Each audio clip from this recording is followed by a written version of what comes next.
Assalamualaikum warahmatullahi wabarakatuh. Perkenalkan, nama saya Rio Agi dari kelas TI 07 Weekend angkatan 2020.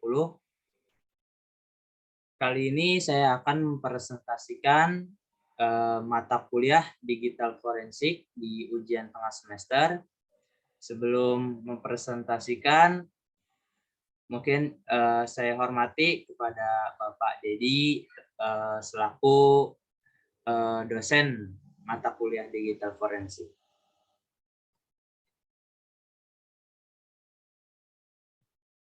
Pada pembahasan kali ini kita akan membahas yang pertama itu ada langkah dalam melakukan digital forensik, lalu terkait cyber crime yaitu terkait Bangladesh bank robbery, lalu yang ketiga itu ada hal-hal yang terkait dengan hard disk, dan yang terakhir itu ada tantangan dalam dunia digital forensik. Oke, di sini pertama kita akan membahas di mana langkah dalam melakukan digital forensik. Langkah dalam melakukan digital forensik, yang pertama di sini ada identifikasi, di mana identifikasi ini adalah proses yang melibatkan pencarian, pengenalan, dan dokumentasi bukti digital potensial. Lalu yang kedua ada koleksi, di mana koleksi ini adalah proses pengumpulan barang fisik yang mengandung bukti digital potensial. Lalu langkah yang ketiga ada akuisisi, di mana akuisisi ini adalah proses membuat salinan data dalam set yang ditentukan. Nah, langkah yang keempat ada preservasi. Nah, di mana preservasi ini ada lingkungan yang aman atau lokasi di mana bukti yang dikumpulkan atau diperoleh disimpan.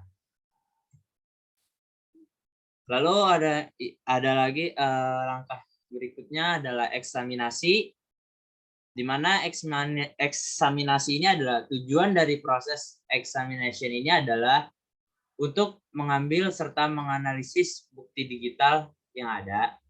Lalu ekstrak di sini mengacu pada proses pemilihan data digital yang diperoleh atau recovery informasi dari suatu media forensik. Analisisnya mengacu pada metode yang telah ditetapkan dalam menjadi standar forensik. Lalu ada analisis, di mana analisis ini adalah penyelidikan terhadap suatu peristiwa, karangan, perbuatan, dan sebagainya untuk mengetahui keadaan yang sebenarnya, sebab, musabab, duduk perkaranya, dan sebagainya. Lalu terakhir itu ada pelaporan, di mana analisis dan observasi pada forensik digital harus dibuat dokumentasi dan laporannya agar benar-benar bisa menjadi acuan bagi forensik selanjutnya. Lalu kemudian bisa menjadi bahan penelitian apakah metode yang sudah dilakukan sudah efektif. Oke, lanjut ke materi yang kedua terkait cyber crime-nya, yaitu adalah terkait Bangladesh bank robbery. Apa itu Bangladesh bank robbery dan bagaimana sih kronologinya gitu kan? Nah, Bangladesh bank robbery ini atau juga dikenal dalam bahasa sehari-hari itu ialah sebagai pencurian dunia maya. Bank Bangladesh adalah sebuah pencurian yang terjadi pada bulan Februari tahun 2016. Lalu bagaimana sih kronologinya?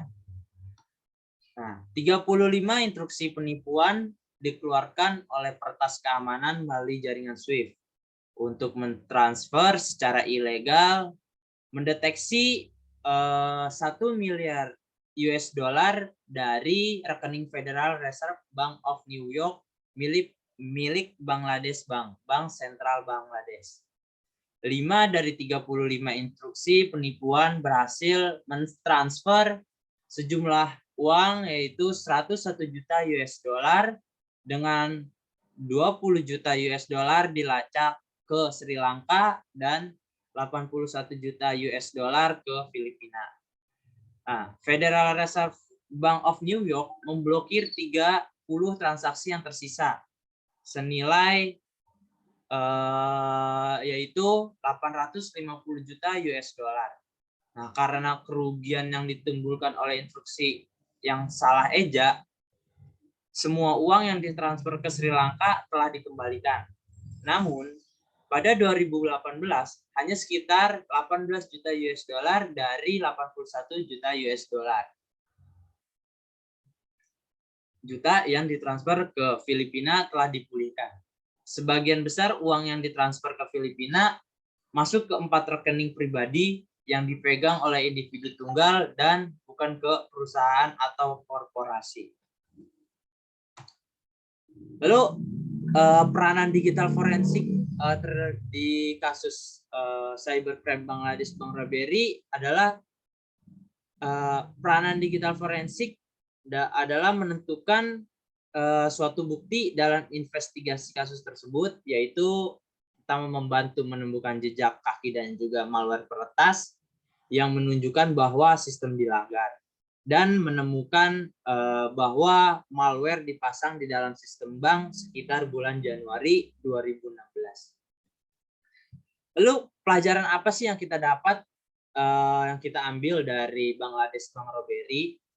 Nah, pelajaran yang kita dapat adalah itu investigasi atas serangan BCB atau Bank Sentral Bangladesh masih berlangsung dan tidak diragukan lagi, lebih banyak pengungkapan akan muncul. Sementara itu, serangan dunia maya akan terus tumbuh dalam skala dan tingkat keparahan seiring dengan semakin terhubungnya dunia.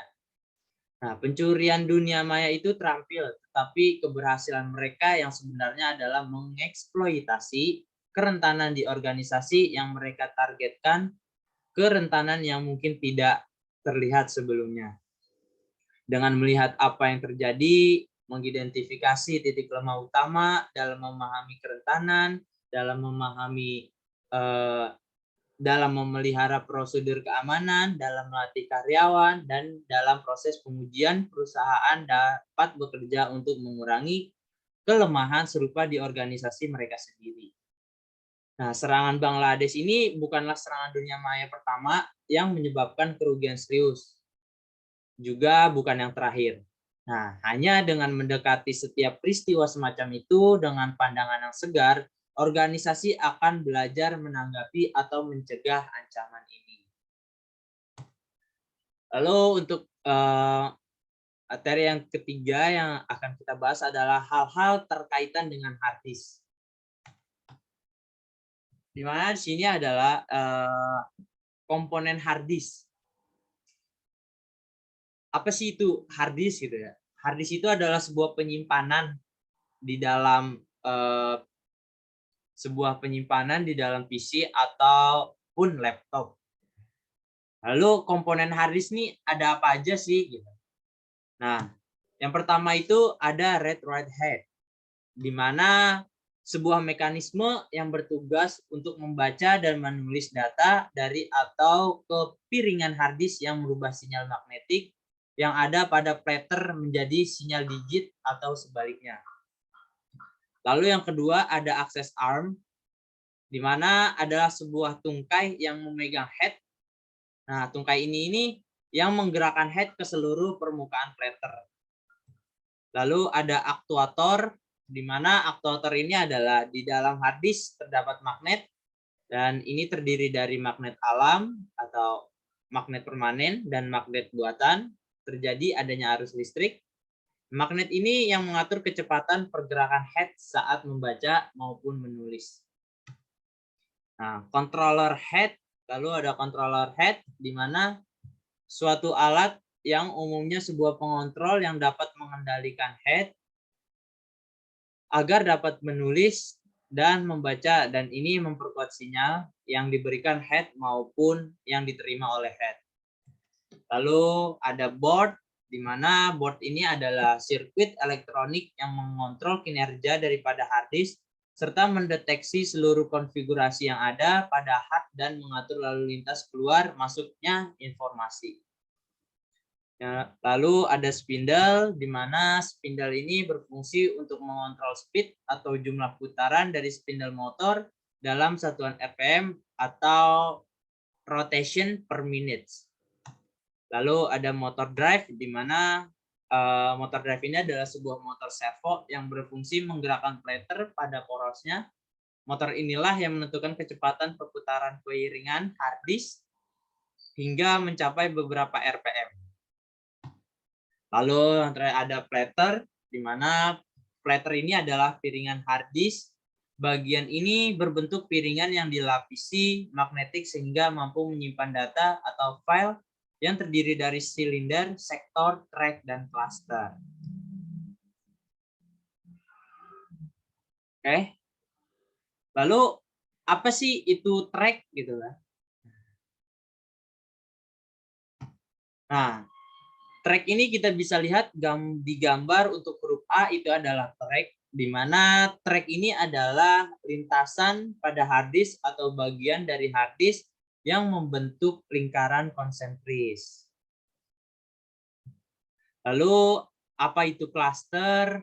Nah, cluster ini ditunjukkan di gambar yaitu huruf B itu adalah bagian cluster, di mana cluster ini adalah lintasan yang terdapat pada sektor kelipatan terkecil dari sebuah hard disk yang dapat digunakan untuk menyimpan data atau merupakan lokasi penyimpanan terkecil dalam hard disk yang memiliki ukuran tergantung pada besarnya hard disk. Lalu yang terakhir ada apa itu sektor? Nah, sektor ini ditunjukkan pada gambar itu di huruf C dan D itulah adalah sektor. Lebih tepatnya itu huruf C menunjukkan geometrical sektor, sementara huruf D itu adalah track sektor. Jadi sektor itu apa sih gitu? Sektor itu adalah jumlah lintasan yang terdapat pada sebuah track, dan sektor adalah bagian dari track. Lalu apa itu slack space? Nah, slack space ini itu adalah sebuah sisa ruang drive sebagai tempat file yang disembunyikan. Nah, ruang ini sisa karena setiap cluster pada disk memiliki threshold penyimpanan dan file-filenya itu berukuran acak. Maka dari itu atau oleh karena itu file ini hanya mengisi sebagian dari porsi hard drive. Lalu kenapa sih file yang dihapus masih dapat dibaca gitu kan? Nah, sistem operasi itu tidak menghapus file melainkan hanya dipindahkan ke cluster yang tersedia untuk realokasi. Namun, sistem operasi ini di beberapa titik mungkin mengalokasikan file baru ke salah satu cluster tersebut yang menimpa data asli. Nah, jika sebuah file yang dihapus lebih besar dari file yang baru dialokasikan, maka akan ada bagian dari file lama yang masih utuh meskipun tidak terlihat oleh file system. Nah, untuk cara memulihkan data yang disembunyikan di slack space yaitu dengan menggunakan aplikasi hex editor, dan untuk ada di gambarnya itu sudah tertera bagaimana aplikasi hex editornya. Oke, lalu yang terakhir materi kita akan membahas terkait 6 hal yang menjadi tantangan digital forensik. Nah, hal yang menjadi tantangan digital forensik apa aja sih? Nah, yang pertama ini adanya kecenderungan semakin maraknya aplikasi yang tergolong sebagai crime toolkits atau aplikasi lah ya, tools untuk aplikasi untuk kriminal gitu. Nah, karena saat ini untuk dapat melakukan aktivitas cybercrime tidak lagi memerlukan latar belakang teknologi komputer yang kuat. Nah, seseorang yang tidak memiliki teknologi pun dapat dengan mudah melakukan aktivitas cybercrime melalui ketersediaan crime toolkits. Nah, lalu kedua itu ada tren mobilitas pengguna komputer. Karena kemampuan keterhubungan antar device ini menjadi sebuah tantangan tersendiri dalam digital forensik ke depannya. Lalu yang ketiga itu adalah IoT, di mana IoT itu adalah Internet of Things, di mana isu ini yang akan menjadi tren ke depannya termasuk ke dalam rilis dari beberapa report luar negeri karena dapat bisa menjadi celah untuk tidak kriminal sehingga IoT ini menjadi satu tantangan dengan isu cybercrime. Lalu yang keempat ada forensik dalam bidang keperawatan. Ini juga menjadi sebuah tantangan di mana perawat forensik di mana nantinya menangani orang-orang yang mengalami atau menjadi korban dari bencana maupun kekerasan dan juga memberikan perawatan khusus untuk pasien yang mengalami konsekuensi kesehatan akut dan jangka panjang yang terkait dengan viktimisasi atau kekerasan serta memiliki kebutuhan pembuktian yang tidak terpenuhi dibandingkan dengan korban atau tuduhan viktimisasi. Lalu yang kelima ada di bidang audit. Nah, ini juga terdapat sebuah tantangan yakni mengenai audit forensik di mana nantinya akan mengungkapkan kecurangan juga harus dapat menemukan bukti yang valid dan kuat supaya kita dapat dipertanggungjawabkan pada saat proses pengadilan apabila masalah tersebut harus gelar perkara di pengadilan. Lalu yang keenam ini ada di dalam kedokteran. Nah, dalam kedokteran forensik ini menjadi sebuah tantangan di mana keberadaan dokter forensik sangat membantu kepolisian dalam melakukan investigasi dengan melibatkan ilmu forensik, bukti medis, bisa membantu menguak kebenaran dalam proses peradilan. Oke, mungkin dari saya Rio Agi mungkin segitu saja yang bisa saya jelaskan. Mungkin kurang lebihnya mohon maaf atas kekurangan atau dalam presentasinya. Sekian dari saya. Assalamualaikum warahmatullahi wabarakatuh.